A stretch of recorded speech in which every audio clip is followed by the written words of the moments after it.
YouTube, there is no firearms in this video.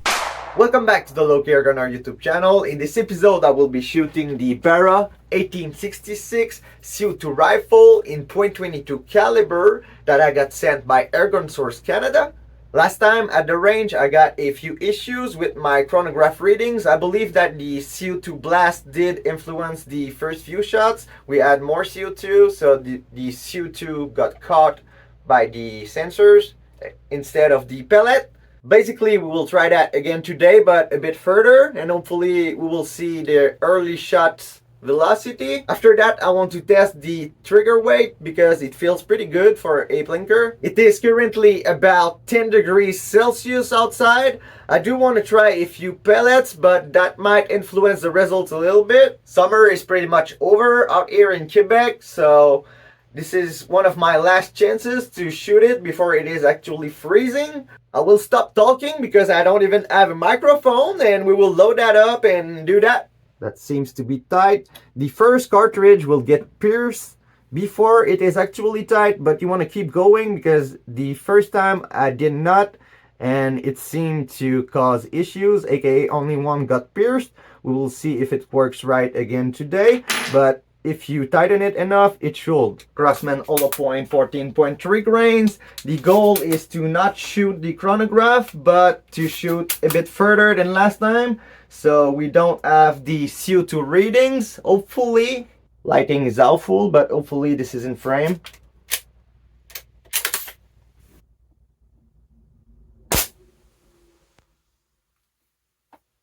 .437.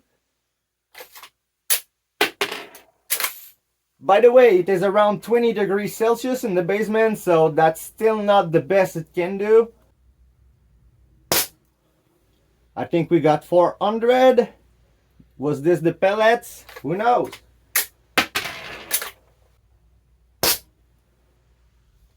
.401. I will keep shooting a few more just to see. Was that a reading? I think it was not. But did I even feed it? I did not. So yeah, make sure to feed it before you shoot it. So that was 3 shot, 1 dry fire, 4 shot. 396. 385. So the first shot was a little hot at 437, then we got 400, 401, 396. We got a lower one at 385 after that. I think I will try different pellets just to have an idea. It is not that hot in the basement and I did not wait, but we got some Hobbies 11.9 grains. Let's try that. Make sure to feed it this time. I think that was 446. 437. I don't know if I almost shot the chronograph on that one, but it for sure moved.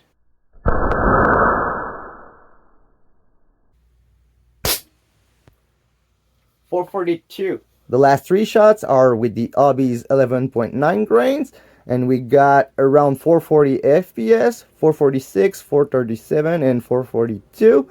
So that's not too bad. By the way, Barra claims around 410 FPS in .22, and AirGunSource was mentioning around 450, so I assume this is around 12 grain pellets on a hotter day. It is currently 20 degrees Celsius, so yep. It seems to be pretty consistent with those RWS, but it shot the Meister Kugelns better yet. We'll try more pellets later, hopefully, if it doesn't rain. Lighting is awful, but hopefully that will do. I got this basic and affordable Wheeler trigger scale. It is currently cocked, aiming at a target. I did load it. I don't know how good it is to dry fire it for the shells or without the shell, so I will do that. The hard part will be to press on the safety while I do that.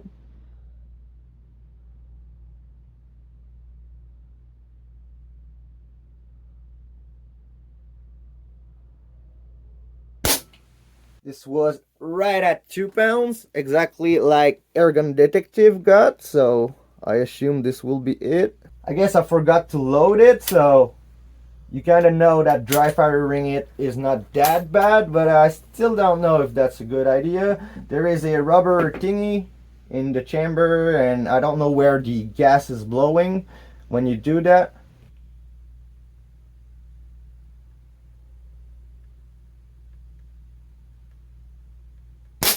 I might have overpulled this one a bit, but it is right at 2 pounds and 2 ounces, I believe it is. Maybe 3. Who knows?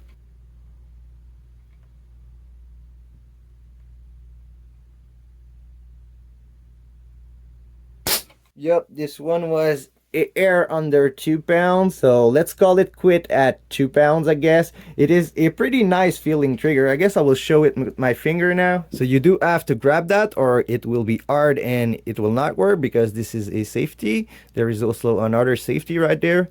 It is already on fire and cocked, so I cannot use it. But yeah, basically you grab that and you do have a wall and it feels pretty nice.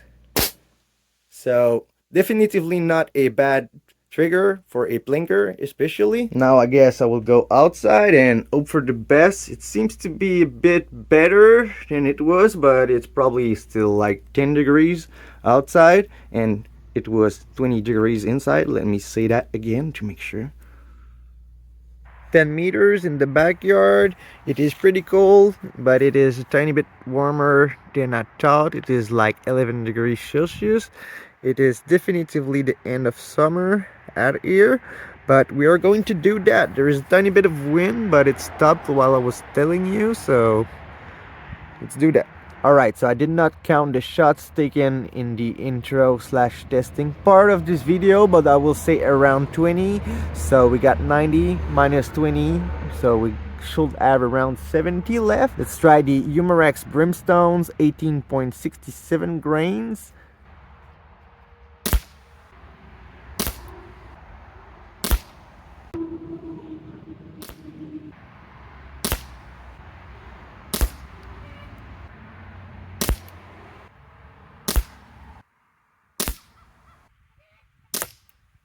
Alright, so this is what we got with the Brimstones. This is not too bad. This is a 1-inch splatterburst target. Let's say this is 1 inch. Most of those are in it.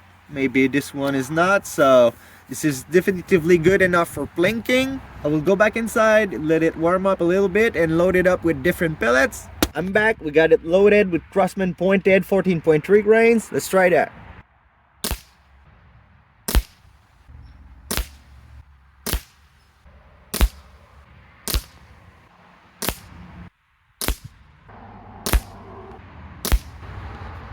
One, two, three, four, five, 6, 7, 8, 9, 10. I believe they are all on paper, but those definitively did better. This is still can sized, but it does not seem to like Crossman pellets very much yet. I will go load up more pellets inside and let it warm up a bit and do that.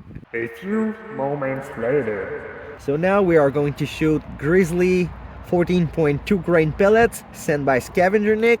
I moved the phone a little bit, but I kind of have good hope for those because they are a bit like RWS Meister Kugels, but lower quality, so cheaper, so those might shoot good. It seemed to like wad cutters yet, so let's see.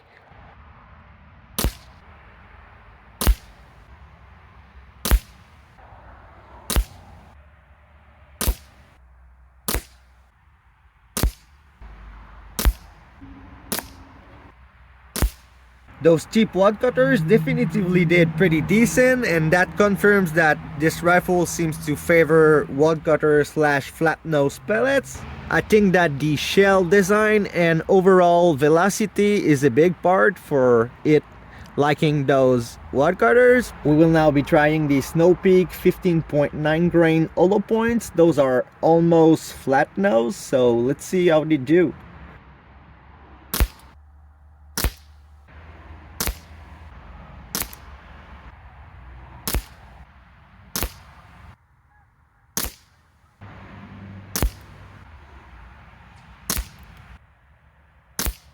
Those did kind of decent, other than a few pretty bad flyers. so that might be due to the quality of the pellet. I don't really know, but if you want to shoot cheap stuff, that kind of works. Let's go back inside, load it up with Snow Peak domed 15.9 grains and see what happens. I don't think those will do any better, but we'll see. We're back and loaded with the Snow Peak Domed! I forgot how bad this tin was. The skirts are not great, so I have very low expectations for that. Let's see.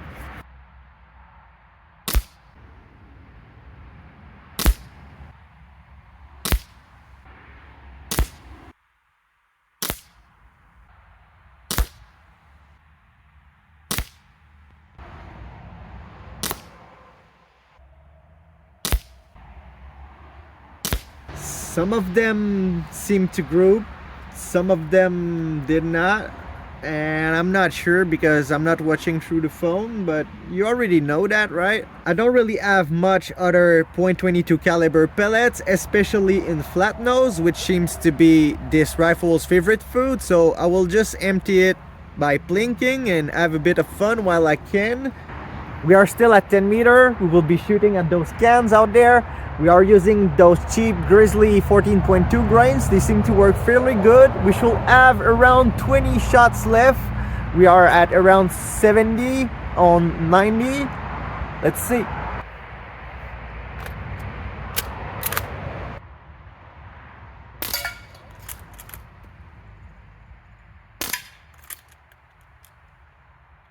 My first stovepipe.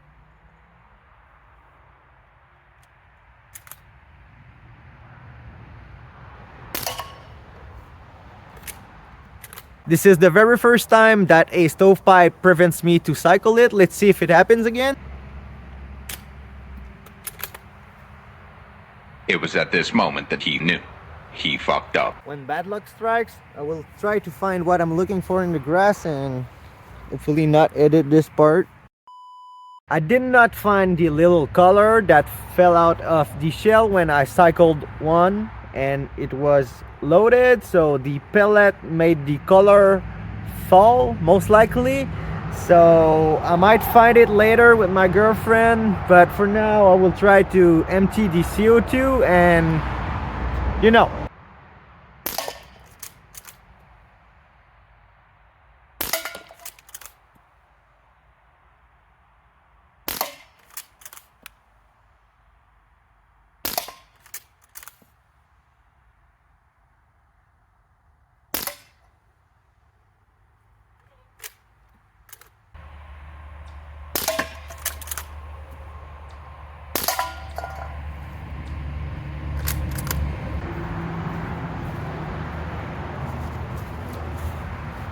I just shot a few and I was not even filming. My bad luck is really starting to strike again. I lost a color. I only had 9 shots. I think I shot 4, got rid of the cans, and that was not on camera. So I had 9 shots. I think I shot 4. I will put 1 back in because it was supposed to be 10. And now I will shoot at those cans again and hopefully you can see that.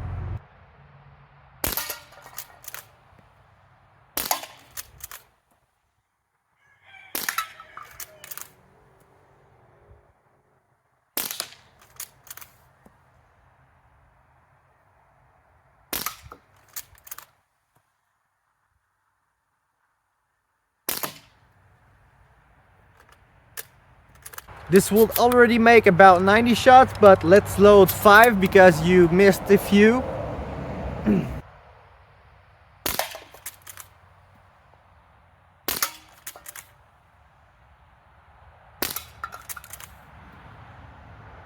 Let's shoot at the backstop because there's no more targets.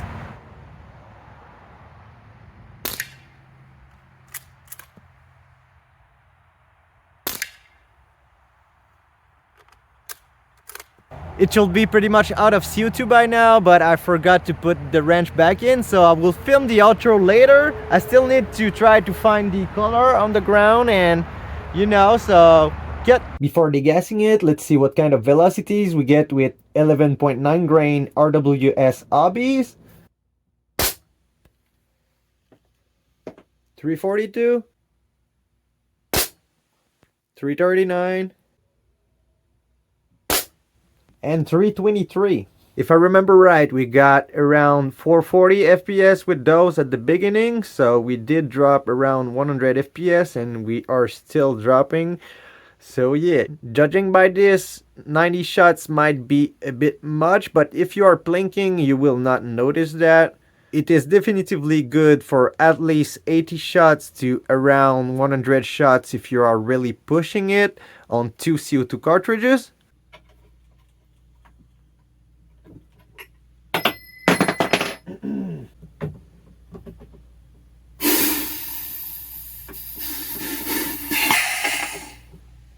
So there was still a bit of gas left. This cartridge was on the cap side and we did get a nice hole in it. And this one was on the valve side and it is also pierced, so no issues with that. It was definitively operator error the first time. Quick recap about the issue I had today, which was halfway my fault and halfway the shell's fault. Basically, I cycled a loaded pellet and it fell on the ground, and the weight of the pellet when it did hit the ground made this little color fall in the grass, and I legit had to look for it for 2 hours.